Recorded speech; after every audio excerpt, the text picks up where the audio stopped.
جب حضور اکرم صلی اللہ تعالیٰ علیہ وسلم کا دور تھا ظاہری زندگی کا، اس وقت بیت المقدس پر عیسائیوں کا ہی قبضہ تھا.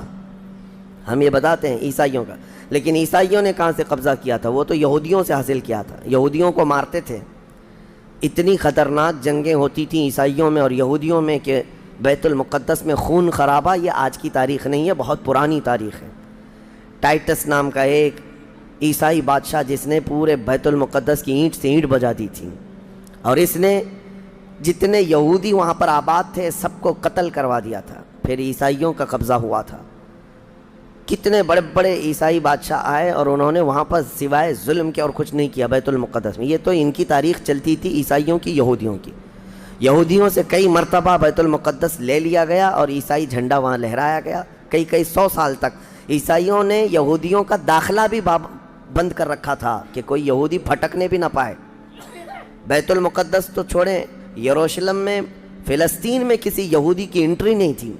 عیسائیوں کا جب غلبہ تھا تو یہ کئی زمانے تک چلتا رہا. اصل یہاں پر کیا تھا وہ میں آپ کو بتا دوں.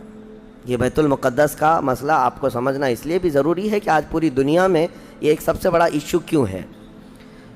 اس کی بنیاد یہ ہے کہ حضرت آدم علیہ السلام کے بعد سے وہ جگہ مقدس تھی، فرشتوں کی تعمیر کی ہوئی. لیکن جب حضرت داؤد علیہ السلام تشریف لائے تو آپ نے، چونکہ آپ کی حکومت تھی اس وقت، آپ بادشاہ تھے، آپ نے ایک مسجد تعمیر کرنے کا حکم دیا. لیکن آپ کے زمانے میں وہ کام نہ ہو سکا تو اپنے بیٹے حضرت سلیمان علیہ السلام کو انہوں نے حکم دیا. سلیمان علیہ السلام بادشاہ بھی ہوئے اور داؤد علیہ السلام کی کرسی پر بھی فائز ہوئے، اور وہ نبی بھی تھے، رسول بھی تھے، امت بھی تھی آپ کی. اور سلیمان علیہ السلام کو تو اللہ تعالیٰ نے ایسی طاقت دی تھی کہ وہ ہواؤں پر بھی حکومت کرتے اور جنات پر بھی حکومت کرتے. تو سلیمان علیہ السلام نے کام شروع کیا. یہ وہ جگہ تھی جہاں موسیٰ علیہ السلام عبادت کیا کرتے تھے. اس جگہ پر سلیمان علیہ السلام نے ایک مسجد بنانے کا حکم دیا اور یہ جنات بنانا شروع کرتے ہیں. اس کا ذکر قرآن پاک میں بھی موجود ہے. حضرت سلیمان علیہ السلام نے جب پورا ڈیزائن دیا کہ اس طرح سے بننا ہے تو پھر جنات تعمیر کرتے رہے، جنات تعمیر کرتے رہے. اور جنات اتنا خوف کھاتے تھے سلیمان علیہ السلام سے کہ وہ ایک لمحہ بھی حضرت سلیمان علیہ السلام سے غافل نہیں ہوتے یا حکم عدولی نہیں کرتے. ہوا یہ کہ کام ابھی کمپلیٹ نہیں ہوا تھا کہ سلیمان علیہ السلام کا انتقال ہوا تو جنات بھاگ جاتے. لیکن اللہ کی مصلحت، حضرت سلیمان علیہ السلام لکڑی لے کر یوں کھڑے رہتے تھے، اپنا عصا لے کر کے کھڑے رہتے تھے اور کام دیکھتے رہتے تھے. جب تک سلیمان علیہ السلام کھڑے ہیں تیزی سے جنات بڑے بڑے پتھر لاتے تعمیر کرتے رہتے تھے. انتقال ہوا سلیمان علیہ السلام کا اور آپ ایسے ہی کھڑے رہ گئے. آپ کے کھڑے کھڑے وفات ہوئی ہے. اور اس طرح سلیمان علیہ السلام کی وفات کو سالوں گزر گئے لیکن آپ وہاں سے ہٹے نہیں، کیونکہ کام چل رہا تھا. قرآن میں ہے، اللہ تعالیٰ فرماتا ہے جب لکڑی کو دیمک کھا گئی، کتنے سال گزر گئے ہوں گے. حضرت سلیمان علیہ السلام یوں ہی کھڑے تھے. اور عام دوسرے لوگوں کی موت تو چھوڑو، نیند میں کھڑا ہو کر کے دکھائے. وہ اللہ کے نبی تھے کہ انتقال کے بعد بھی وہ کھڑے رہے. روایتوں میں ہے کئی سالوں تک، 10 سالوں تک آپ کھڑے رہے. اور اس کے بعد دیمک کھا گئی لکڑی کو تو لکڑی ٹوٹ گئی. تب سلیمان علیہ السلام زمین پر آ گرے. جنات اسی وقت جان گئے کہ یہ تو انتقال کر گئے ہیں. تب تک بیت المقدس کا کام کمپلیٹ ہو گیا تھا، جنات بھاگ گئے سب. یہ تعمیر، اس کو اصل میں بیت المقدس نہیں کہا جاتا تھا اس وقت، یہ ہیکل سلیمانی، یہ یہودیوں کے عقیدے کے اعتبار سے فرسٹ ٹیمپل ہے، پہلا مندر یا پہلی مسجد جو بھی ہے مقدس تھی. یہ ہیکل سلیمانی جو سلیمان علیہ السلام نے جنات سے بنایا تھا. اور سلیمان علیہ السلام کی کرسی جہاں لگتی تھی اس وقت حضرت سلیمان علیہ السلام نے جنات اور سرکش لوگوں سے اور جادوگر لوگوں سے سب چیزیں جادو کی چھین کر اپنی کرسی کے نیچے دفن کر دیا تھا. سب ختم کیا تھا کہ کوئی جادو ٹونا یہ سب چیزیں نہ ہوں، کیونکہ یہودی جادو کے پیچھے بہت بھاگتے تھے، صرف جادو میں ہی دن رات. آپ نے سب دفن کیا اور اس کے بعد آپ کے انتقال کے بعد سالوں بیتے اور اسی طرح سے رہے. لیکن پھر یہ ہیکل سلیمانی کو ایک بادشاہ آیا جو عراق کا رہنے والا تھا. اس کی یہودیوں سے دشمنی تھی. اس نے ایسا حملہ کیا کہ پورے ہیکل کو توڑ ڈالا. یعنی جو جنات کا بنایا ہوا تھا اس کو مکمل طور سے مسمار کر دیا. ایک دیوار باقی رہ گئی, ایک دیوار باقی رہ گئی, جہاں جا کر کے آج یہ یہودی روتے ہیں. دیوار گریا اس کو کہتے ہیں. وہ اس زمانے کی ایک باقی رہ گئی, باقی پورا ہیکل گرا دیا. زمانہ بیت گیا, یہودی اس بات پر روتے رہے کہ ان کو مارا گیا, قتل کیا گیا. پھر عیسائیوں کا اس پر قبضہ رہا. پھر عیسائیوں سے یہودیوں نے ایک بار پھر حاصل کیا. پھر دوبارہ یہ ٹائٹس کے زمانے میں عیسائیوں نے مار کر کے پورے یہودیوں کو خون کر دیا. اور پھر بیت المقدس کچھ نہیں تھا, ایک دیوار تھی, ایک دوسری وہاں پر ایک چھوٹی سی عمارت بنائی گئی. اس عمارت کو یہ سیکنڈ ٹیمپل کہتے ہیں. سیکنڈ ٹیمپل یہ دوسرا مندر, اور اسی کو عبادت گاہ بنا کر چلتے رہے. زمانہ بیتا یہاں تک کہ حضور صلی اللہ تعالیٰ علیہ وسلم کی نبوت کا اعلان ہوا. پھر اس کے بعد 23 سال گزرے. پھر آپ کی وفات کے بعد صدیق اکبر کا زمانہ آیا. پھر سیدنا عمر فاروق کا زمانہ آیا. تقریباً یہ 26-28 ہجری کی بات ہے, حضرت عمر کے دور میں. پھر حضرت عمر فاروق کے دور میں جو فتوحات ہو رہی تھی, اسلام پھیلتا جا رہا تھا, تب صحابہ کے ایک لشکر کو حضرت عمر نے فلسطین بھی بھیجا, جس میں حضرت ابو عبیدہ بن جراح بھی تھے. تو ان صحابہ نے اس چھوٹے سے لشکر کو لے کر فلسطین کا معرکہ ایسا سر کیا کہ یہ عیسائی سب جان چکے تھے حالات کیا چل رہے ہیں. سیرنڈر ہو گئے اور کہا ہم جو ہے یہ بیت المقدس کی ساری چابیاں آپ کے حوالے کرتے ہیں, لیکن ایک شرط ہے کہ ہم آپ کے ہاتھ میں نہیں دیں گے بلکہ مسلمانوں کے امیر المومنین کے ہاتھ میں دیں گے. وہ آئیں ہمارے پاس. تو وہاں جو صحابہ تھے انہوں نے خط لکھ کر بھیجا حضرت عمر کو. حضرت عمر مدینے میں تھے. کہا ٹھیک ہے میں آ رہا ہوں. قبلہ اول مسلمانوں کے ہاتھ میں تھا, بیت المقدس آ رہا تھا. سیدنا عمر فاروق مدینے سے چل پڑے. ایک غلام کے ساتھ نکلیں اور ایک سواری ہے, ایک خچر ہے, اور دونوں بھی کس انداز سے جا رہے ہیں. ایسا امیر المومنین جس کے رعب سے قیصر و کسریٰ کانپتے تھے. لڑائی کی کسی کے اندر مجال نہیں تھی. وہ ایک خچر کے سواری پر اتنا لمبا سفر طے کر رہے ہیں. وہ بھی غلام سے یہ طے کر رکھا ہے 1 میل میں بیٹھوں گا, 1 میل تو بیٹھنا. ہاں تو رسی پکڑ کے چلے گا 1 میل تک, اور اس کے بعد جب تو بیٹھے گا تو میں رسی پکڑ کے چلوں گا 1 میل تک. اس طرح سے تو سفر طے کیا. جب فلسطین پہنچ رہے تھے اور اس وقت لوگوں میں خبر تھی کہ امیر المومنین آ رہے ہیں, تو لوگ دیکھنے کے لیے شہر سے بھاگے بھاگے باہر آئے. اتفاق ایسا کہ اس وقت خچر گھوڑے پر بیٹھنے کی باری غلام کی تھی اور نکیل رسی حضرت عمر کے ہاتھ میں تھی. دوڑے ہوئے لوگ آئے جو نہیں پہچانتے تھے. عیسائیوں نے امیر المومنین کہہ کر اس غلام کا استقبال کیا کہ تشریف لائیں. تب جو صحابہ تھے وہاں پر انہوں نے پکار کر کہا نادانو, وہ امیر المومنین نہیں, رسی پکڑا ہوا امیر المومنین ہے, یہ امیر المومنین ہے. پہلی مرتبہ ان اعلیٰ اخلاق و کردار کو عیسائیوں نے دیکھا تھا کہ وقت کا خلیفہ کوئی گھوڑے کی رسی پکڑ کر کے بھی چلتا ہے. تو بہت متاثر ہوئے, اور اس کے بعد بنا کسی جنگ کے حضرت عمر فاروق رضی اللہ تعالیٰ عنہ بیت المقدس میں داخل ہوئے, اور ان عیسائیوں نے جو کچھ بھی وہاں پر کیا تھا اس کو نکالا. پھر حضرت عمر فاروق رضی اللہ تعالیٰ عنہ نے پہلی اذان دینے کا حکم فرمایا. وہ ظہر کی اذان تھی. آپ نے وہاں پر نماز پڑھائی. پھر اس کے بعد یہ سلسلہ چلتا رہا. اب اس میں تفصیل ہے. عیسائیوں کو اسی طرح ہم بھی بھگاتے, مسلمان بھی بھگاتے, جیسے یہ یہودیوں کو بھگاتے تھے. تو انہیں آج بولنا چاہیے تھا کہ مسلمانوں نے زبردستی قبضہ کیا. حضرت عمر فاروق کا عام اعلان تھا کہ جو یہاں پر رہنا چاہے اس کے لیے کھلی آزادی ہے. حتیٰ کہ عیسائیوں کا چرچ بھی تھا پرانا. حضرت عمر نے کہا اس کو توڑا نہ جائے, اس میں عبادت جو ہوتی ہے ان کو اپنی عبادت کرنے دیا جائے. حضرت عمر چاہتے تو اینٹ سے اینٹ بجا دیتے, نکال کر صاف کر دیتے, لیکن آپ نے کھلی اجازت دی. اور عیسائی ویسے ہی باقی رہے. 400 سال تک یہ سلسلہ چلتا رہا. پھر فاطمی دور آیا, یعنی بنو عباس کی خلافت ختم ہوئی. فاطمیوں کا غلغلہ تھا, انہوں نے خلافت سنبھالی, لیکن وہ مضبوط نہیں تھے. کمزور خلیفہ آئے, جس کی وجہ سے صلیبی طاقتیں جتنی بھی تھیں سب آ کر کے اس خلیفہ پر قبضہ جما لیا, اور بیت المقدس میں اجازت پہلے مانگ لی کہ ہمیں آنے جانے کی اجازت دی جائے. جب آنے جانے کی اجازت مل گئی تو پورے علاقے پر زبردستی غاصب قبضہ کر کے وہاں سے سارے مسلمانوں کو ختم کر دیا. بہت مسلمانوں کا قتل کیا. فلسطین کی سرزمین یہودیوں کے قتل سے بھی بھری ہے, مسلمانوں کے قتل سے بھی بھری ہے, اور یہودیوں نے عیسائیوں کا بھی قتل کیا ہے. لیکن مسلمانوں کا قتل عام کر کے یہ زبردستی فائز ہوئے ہیں کہ اس پہ بیت المقدس پر یہ قبضہ جو ہے 87 ایئرز تک چلتا رہا، 87 سال تک۔ یہ اس وقت کا المیہ تھا کہ مسلمان خلیفے تھے، گورنر تھے، بہت سارے حکمران تھے، رونا روتے تھے، لیکن کوئی آگے بڑھنے کو تیار نہیں تھا۔ کردستان کا ایک شہزادہ صلاح الدین ایوبی جو نور الدین زنگی کے شاگرد تھے اور ان کی فوج کے سپاہی تھے، ان کو یہ روزانہ خبریں تھی کہ بیت المقدس میں سب کچھ اجاڑ دیا گیا ہے، مسلمانوں کی اذان بند ہے، وہاں نہ جمعہ کا خطبہ ہو سکتا ہے، نہ ہی عبادت کے لیے وہاں پر نماز پڑھی جا سکتی ہے۔ ایک دن گزر رہے تھے، انہوں نے ایک لکڑی کا ممبر بنوایا اور پھر عزم کر لیا کہ یہ ممبر میں بیت المقدس میں رکھ کر کے رہوں گا اور اس سے خطبہ دیا جائے گا۔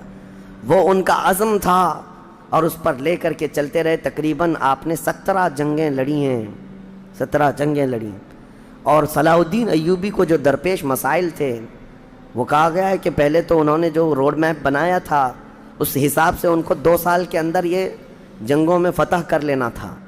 2 سے 4 سال کے اندر ان کے دماغ میں یہ تھا کہ بیت المقدس کو میں حاصل کر لوں گا، لیکن فرماتے ہیں کہ اپنوں کی مخالفت اتنی تھی، جگہ جگہ سے کوئی مسلمان بیٹھا ہوا ہے، نواب بیٹھا ہے، کہیں کوئی کسی چھوٹے علاقے کا خلیفہ، کوئی گورنر، سب پکڑ پکڑ کر کے ان کی ٹانگ کھینچیں، ان کے فوجیوں میں ورغلائیں اور الگ الگ وسوسے ڈالیں، جس کی وجہ سے پہلے اپنوں سے بھڑتے بھڑتے آپ کو 18 سال لگ گئے۔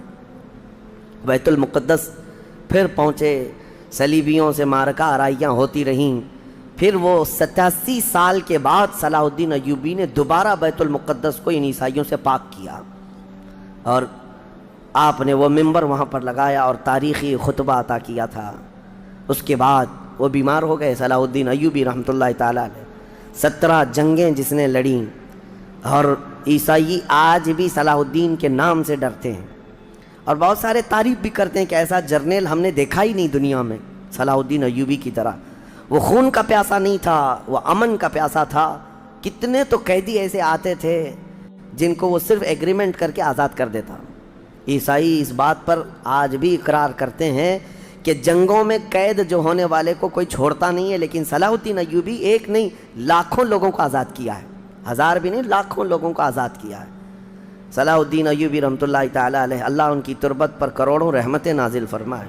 حیرت کی بات یہ ہے کہ ان کا آخری وقت آیا تو رونے لگے، بستر پر رو رہے تھے۔ لوگوں نے پوچھا کہ کیا بات ہے؟ صلاح الدین ایوبی کہتے ہیں میں نے منت مانگی تھی اللہ سے کہ اللہ بیت المقدس فتح ہو جائے تو میں حج پہ جاؤں گا۔ کہا تو پھر کیا ہوا؟ کہا میرے پاس اتنے پیسے نہیں ہیں کہ میں حج کر سکوں۔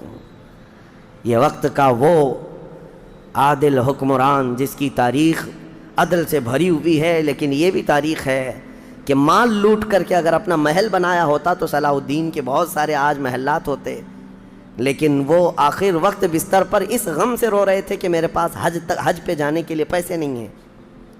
جس کے زیر نگیں کتنے علاقے آتے تھے اس وقت، بہت سارے علاقوں کا وہ خلیفہ۔ لیکن میرے عزیزو، اسلام کی سچی تاریخ ایسے ہی خلفاء سے ہے، ایسے ہی خلفاء سے نظام ہے۔ پھر یہ زمانہ چلتا رہا، تقریباً 800 سال گزر گئے۔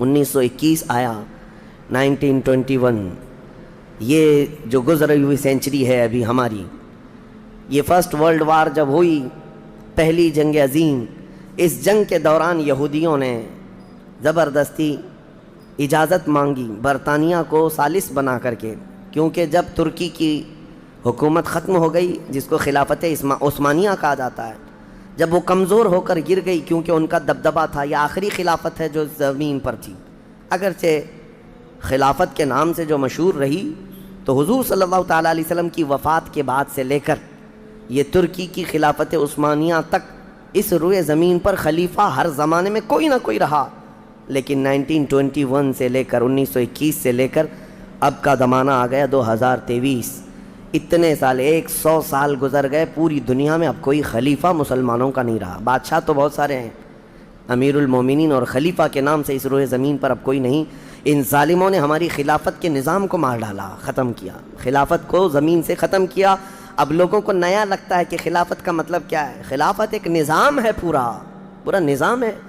جب ڈیموکریسی ایک نظام ہے، کمیونزم ایک نظام ہے، تو اسی طرح سے خلافت جو ہے میرے مصطفیٰ کے نظام کا نام ہے۔ جب یہ ختم ہوا تو پھر 1921 میں یہودی جگہ جگہ سے جو مارے گئے تھے، اس وقت جرمن سے بھگائے جا رہے تھے، جینوسائیڈ کیا گیا تھا یہودیوں کا، جرمن میں مارا جا رہا تھا، تو ان کے اوپر دنیا والوں نے چنتک بیٹھک جس کو کہتے ہیں رحم کرنے کا کئی مرتبہ بیٹھکیں ہوئی، بڑے بڑے لوگوں نے کہا یہودی پوری دنیا میں مارے جا رہے ہیں اور یہ مظلوم ہیں، ان کو کہیں پناہ دی جائے۔ پناہ دینے کے لیے جب بات آئی تو فلسطین کا ایک چھوٹا سا علاقہ 4000 یہودیوں کو رہنے کی اجازت دی گئی۔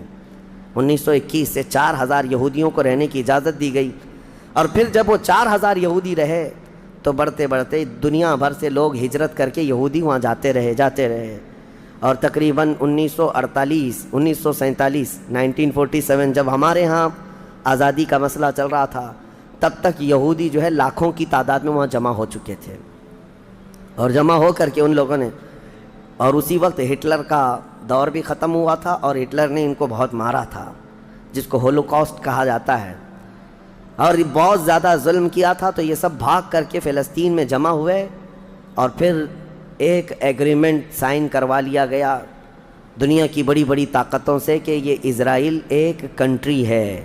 فلسطین کو 2 حصوں میں بانٹ دیا گیا، آدھا عربوں میں آدھا یہودیوں میں، فلسطین کے 2 حصے کر دیے، تو آدھا یہودیوں کو ملا تو ٹھیک ہے، لیکن اس کے غصے میں عربوں میں جنگ شروع ہوئی 1948 کے بعد، پھر جنگوں کا آغاز ہو گیا۔ جارڈن، سیریا، مصر، ان لوگوں نے اسرائیل کے ساتھ، انہوں نے نئی کنٹری کا نام اسرائیل رکھا تھا، جنگ کیا۔ جب جنگ کرتے رہے، اسرائیل اپنے پیر پھیلاتا رہا اور آگے بڑھتا رہا، کیونکہ اس وقت ان عربوں کے اندر یا جدید ہتھیار نہیں تھے۔ اسرائیل کو فلی طور پر امریکہ کا سپورٹ تھا، UK کا سپورٹ تھا، یورپ کا سپورٹ تھا۔ ان تینوں ملکوں کے ساتھ بڑی خوفناک جنگوں میں ان کو پیچھے ڈھکیل دیا گیا، بلکہ جو صحرائے سینا تھا مصر کا، وہ بھی اسرائیل نے قبضہ کر لیا۔ طور سینا جس کو کہتے ہیں، کوہ طور، وہ بھی ان کے لیے مقدس تھا، وہ بھی حاصل کر لیا۔ پھر اس کے بعد دوسری جنگ بھی ہوئی تھی مصر کی، تب مصر نے وہ علاقہ واپس لیا اور اسرائیل کو سمیٹنے کی کوشش کرتے رہے۔ 3 بڑی جنگوں میں ہوا یہ کہ جب جنگ ہوتی رہی، اسرائیل پھیلتا رہا۔ پھر 1978 کے قریب یا 75 کے آس پاس اسرائیل نے پورے طور پر فلسطین کا کنٹرول اپنے ہاتھ میں لے لیا، جس میں بیت المقدس بھی چلا گیا۔ یہ ہے تاریخ میں آدم علیہ السلام کے زمانے سے لے کر یہاں تک کی بتا رہا ہوں، مختصر جھلکیاں۔ اس کے بعد سے یہودیوں نے بیت المقدس کا کنٹرول اپنے ہاتھ میں لیا، حالانکہ UN کا یہ فیصلہ ہے کہ پورے اسرائیل کو یہ خاص طور پر تنبیہ کی گئی ہے کہ صرف مسجد اقصیٰ جو بیت المقدس ہے، اس کا کنٹرول اور اس کا مینجمنٹ، اس کے انتظامات یہودیوں کے ہاتھ میں بھی نہیں رہیں گے اور وہاں کے فلسطینی مسلمانوں کے ہاتھ میں بھی نہیں رہیں گے، یہ جارڈن کی حکومت کو دیا گیا ہے۔ جارڈن کی حکومت، جس کو کسٹوڈین آف یہ کہا جاتا ہے بیت المقدس، وہ اس کے انتظام دیکھتی ہے، لیکن برائے نام ہے یہودیوں نے دھجیاں اڑا رکھی ہیں پورے دنیا بھر کے قوانین کی۔ جہاں ان کو پابندی تھی کہ یہاں نئے گھر نہیں بنائیں گے، ابھی 3-4 سال پہلے انہوں نے پورے مسلمانوں کے محلے کو ختم کر کے 200 گھر بنائے، یہودیوں کو آباد کیا۔ برسوں سے یہاں جو مسلمان تھے، ابھی آپ جا کر کے کبھی دیکھیں یروشلم، بیت الحم، جو بیت المقدس کے آس پاس کے علاقے، رام اللہ، 45 سال ہو گئے، دکانوں کو تالے لگے ہوئے ہیں، جالے لگے ہوئے ہیں، لیکن کھولنے کی اجازت نہیں ہے۔ اتنے پرانے وقت سے دکانیں بند ہیں، کہا کہ نہیں، یہودیوں کی طرف سے کوئی یہاں پر کھولنے کی اجازت نہیں ہے، مسلمانوں کے نام پر۔ اور اللہ کا فضل تو دیکھیں، وہ مسلمان کیسے جگرے والے لوگ ہیں، میں نے اپنی آنکھوں سے دیکھا ہے۔ ہر جگہ کی طبیعت کے اعتبار سے اللہ تعالیٰ مخلوق پیدا کیا ہے۔ ان ظالم غاصب اسرائیلیوں کو ہم نے دیکھا، یہ بندوق تانے بیت المقدس کے ہر دروازے پر کھڑے رہتے ہیں، اور مسلمانوں کا فلسطینی 8 سال کا بچہ آتا ہے، اس کی نال یوں پھینک کر کے مسجد میں اندر جاتا ہے، نماز پڑھتا ہے، پھر نکلتا ہے، اور وہ فوجی دیکھتا رہ جاتا ہے، کچھ نہیں کرتا۔ بسا اوقات گولیوں سے برساتے ہیں۔ روزانہ کا معمول یہ ہے، رات کو گولیوں کی بارش ہوئی، سمیٹ کر کے ختم کیا گیا، زخمی ہاسپٹل میں گئے، دوسرے دن دیکھا عصر کے بعد بیت المقدس کے باہر صحن جو ہے وہاں پر پھر عورتیں، بچے سب جو روزانہ عصر سے لے کر مغرب تک اپنی روٹیاں اپنے کھانے لے کر کے آتی ہیں بیٹھتی ہیں، ایسا لگتا ہے یہاں کچھ ہوا ہی نہیں، کچھ ہوا ہی نہیں۔ مائیں بچوں کو بچپن سے یہ چیز ڈال دیتی ہیں کہ بیٹا اگر تو ابھی گھر سے گیا نماز کے لیے تو ہمیں یہ یقین نہیں ہوتا کہ تیرا جسم آئے گا کہ تیری لاش آئے گی۔ ہر ماں کا یہ وہاں پر جذبہ ہے، اور یہ حدیث پاک میں موجود ہے۔ میرے آقا صلی اللہ علیہ وسلم نے فرمایا لا تزال طائفۃ من امتی، میری امت میں سے ایک جماعت ایسی رہے گی جو قیامت تک حق کے لیے لڑتی رہے گی، اور اللہ ان کا ناصر و مددگار ہوگا۔ بیت المقدس کی یہ تاریخ، آج بیت المقدس کو انہوں نے خون میں نہلا رکھا ہے، یہودیوں کا زبردستی اس پر قبضہ ہے۔ اب یہ چاہتے کیا ہیں یہ بھی میں آپ کو بتا دوں، یہ چاہتے ہیں کہ یہ مسجد اقصیٰ جو تعمیر ہوئی یہ حضرت عمر کے حکم سے ہوئی، پھر اموی خلفاء جب آئے، خلیفہ ولید بن عبد الملک، اس نے پوری مسجد بنوائی، اور یہ جو پیلا گنبد آپ دیکھتے ہیں قبۃ الصخرہ جو مسجد اقصیٰ سے جس کو مشہور کیا گیا ہے، یہ قبۃ الصخرہ ہے، ڈوم آف راک جس کو کہتے ہیں، یہ اصل اس سے لگی ہوئی ہے بیت المقدس کی مسجد پرانی، اس کو شو نہیں کرتے، اس کو یہ گرا کر کے اس کو پورا زمین بوس کر کے تھرڈ ٹیمپل بنانے کا پلان ہے۔ ان کو یہ چاہیے کہ حضرت داؤد علیہ السلام کے زمانے میں جو کام شروع ہوا تھا، سلیمان علیہ السلام نے جو مندر بنایا تھا، جو ٹیمپل بنایا تھا، ہم اس کو اسی جگہ تعمیر کریں گے۔ تو بیت المقدس مسجد اقصیٰ کی دیوار سے دیوار انہیں گرانا ہے، اس کے لیے یہ کیا کیا سازشیں کرتے رہے، کھدائی کرتے رہے کہ یہاں پرانا خزانہ ہے، فلاں چیزیں ہیں، ثبوت نکالنا ہے، کتنا دیواروں کو ہلانے کے لیے آرٹیفیشیل زلزلے لائے گئے، مصنوعی طور پر یہ زمین ارتھ کویک لائے گئے کہ مسجد اقصیٰ گر جائے، لیکن اللہ کی مرضی جب تک چاہے۔ اب اگر حالات ایسی ہیں تو یہ مسجد اقصیٰ کو گرا کر کے وہاں پر ایک تھرڈ ٹیمپل بنائیں گے، جس کا پورا آرکیٹیکٹ ڈیزائن بھی انہوں نے ظاہر کر دیا ہے، نشر کر دیا ہے، کوئن بھی ایک جاری کر دیا ہے جس کو لے کر کے ان کے تھرڈ ٹیمپل کے اندر جائے گا، آئے گا۔ یہ 2017 کی بات میں بتا رہا ہوں، پوری تیاریاں کر لی گئی ہیں۔ اب دیکھا گیا ہے کہ مسلمان ہر جگہ سے سوئے ہوئے ہیں، اب کوئی بھی اٹھتا نہیں ہے۔ عربوں کے منہ میں تو انہوں نے اپنی زبان رکھ دی ہے، عرب اب بولنے کے قابل نہیں رہ گئے، اور بغل کے جو دیش لڑے تھے پہلے، مصر، سیریا، جارڈن، آج ان کی حالت کیا ہے؟ وہ خود خانہ جنگی میں مبتلا ہیں، آپس کی لڑائیوں میں مصروف ہیں۔ اسرائیل کی غنڈہ گردی اور دادا گیری اس حد تک بڑھ گئی ہے کہ اسے آس پاس کسی کا خوف نہیں۔ ہاں اگر کچھ بولتا ہے تو کبھی ترکی بولتا ہے، ہاں اس کو اپنے اس ملک کے لیے سب سے بڑا خطرہ محسوس ہوتا ہے تو ایران ہے۔ ایران کو اس نے سعودی سے ایسا لڑا کر کے رکھا ہے کہ وہ آپس میں جنگیں کرتے رہیں، اسی لیے ابھی ایران اور سعودی کا پیس معاہدہ ہوا، ایگریمنٹ ہوا، تو سب سے پہلے نیند حرام ہو رہی ہے اسرائیل کی کہ یہ اگر دوست ہو گئے تو میرا کیا ہوگا، میری حفاظت کیا ہوگی۔ اسرائیل حماس کو مدد کرتا ہے جو غزہ میں ایک علاقہ باقی رہ گیا مسلمانوں کا جو فلسطین کے اندر ہے، جو آج تک لڑ رہے ہیں، آج تک راکٹ داغتے ہیں، اسرائیل کے ساتھ لڑتے ہیں۔ 20,000 کی تعداد ہے وہ بیچاروں کی، 20,000 کی تعداد ہے۔ اب یہ تاریخ اس طرح سے بتائی جاتی ہے، نیوز اس طرح کی ہے، اسے حماس کو اسرائیل مدد کرتا ہے، فلاں مدد کرتا ہے، جو بھی مدد کرتا ہو ہمیں اس سے وہ نہیں، لیکن ایک حق جماعت قیامت تک حق پر قائم رہے گی اور بیت المقدس کے لیے لڑتی رہے گی۔ پھر وہ دن آئے گا جب میرے آقا صلی اللہ تعالیٰ علیہ وسلم کی حدیث پاک ہے، خراسان سے ایک جماعت نکلے گی، خراسان سے ایک جماعت نکلے گی۔ خراسان پہلے کے دور میں رشیا کا کچھ حصہ، افغانستان کا کچھ حصہ، ایران کا کچھ حصہ، ایک پورا بڑا نقشہ ہے، اس کو پرانا خراسان آپ دیکھیں گے۔ خراسان سے ایک جماعت نکلے گی، ان کے ہاتھ میں کالے جھنڈے ہوں گے۔ میرے آقا نے فرمایا وہ اتنی تیزی سے نکلیں گے کہ دنیا کی بڑی سی بڑی طاقت ان کا راستہ نہیں روک سکے گی، اور وہ سیدھے جھنڈے لے جا کر کے بیت المقدس میں نصب کریں گے، اور پھر اسلام کا پرچم وہاں سے بلند کیا جائے گا۔ یہ قیامت کے قریب ہونا ہے۔ اب میں اس بات پر اپنی گفتگو ختم کرتا ہوں۔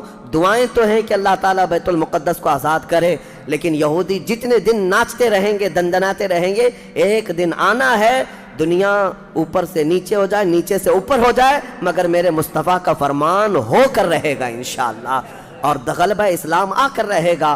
آج یوم القدس کے طور پر پوری دنیا میں یہ بات منائی جا رہی ہے۔ میں بچوں میں یہ انفارمیشن نقل کرنا چاہتا ہوں کہ بچوں یاد رکھو ہمارا بیت المقدس سے کیا رشتہ ہے، ہمارا کیا تعلق ہے، اور ہمارے لیے وہ کتنی عظمت والی جگہ ہے۔ اس لیے کہ آپ ہندوستان میں ہیں، دور دراز ہیں، کہیں پر بھی ہیں، لیکن روحانی رشتہ تمہارا جب مدینے سے جڑا ہے تو مدینے کے آقا کے فرمان سے بھی جڑا ہوا ہے۔ اللہ کریم ہم سب کو بیت المقدس کے محافظین میں شامل فرمائے، قیامت کے قریب امام مہدی کی فوج میں اللہ تعالی ہمارا شمول فرمائے۔ کریم خدا بیت المقدس کو تو آزاد فرما دے، یہودیوں کے چنگل سے اسے